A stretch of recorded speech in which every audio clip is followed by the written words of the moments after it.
நீதிமன்ற ஆணை பிறப்பித்தும் நில அளவையர் விவசாய நிலத்தை அளக்க மறுக்கும் அவல நிலை விவசாயிகள் வேதனை. கோவை மாவட்டம் சூலூர் அருகே உள்ள மோலக்காளிபாளையம் பகுதியைச் சேர்ந்தவர்கள் ஆறுமுகம், சதீஷ்குமார் மற்றும் மாலதி.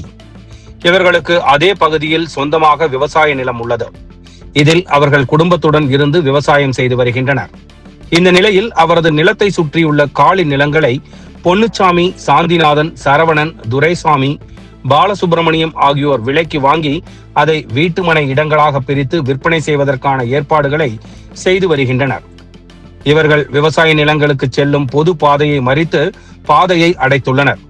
இது சம்பந்தமாக சென்னை உயர்நீதிமன்றத்தில் வழக்கு தொடர்ந்த நிலையில் நிலத்தை அளவிட நீதிபதி உத்தரவிட்டிருந்தார். இந்த நிலையில் நில அளவையர் நிலத்தை அளவீடு செய்யாமல் எதிர்த்தரப்பினரிடம் லஞ்சம் பெற்றுக்கொண்டு நிலத்தை அளக்காமல் நிலத்தை அளந்ததாக வட்டாட்சியர் அலுவலகத்தில் தெரிவித்துள்ளார்.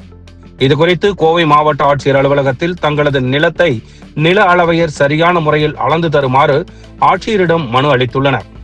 இதுகுறித்து பேசிய அவர்கள், இந்த நில அளவையர் சம்பந்தமாக பல முறை மாவட்ட ஆட்சியரை சந்தித்தும் மனு அளித்தும், வருவாய் அலுவலர் அவர்களை சந்தித்தும் மனு அளித்தும், காவல் நிலையத்தை அணுகியும் எந்த விதமான நடவடிக்கையும் இதுவரை எடுக்கவில்லை என விவசாயிகள் தங்களுடைய வேதனையை தெரிவித்துள்ளனர்.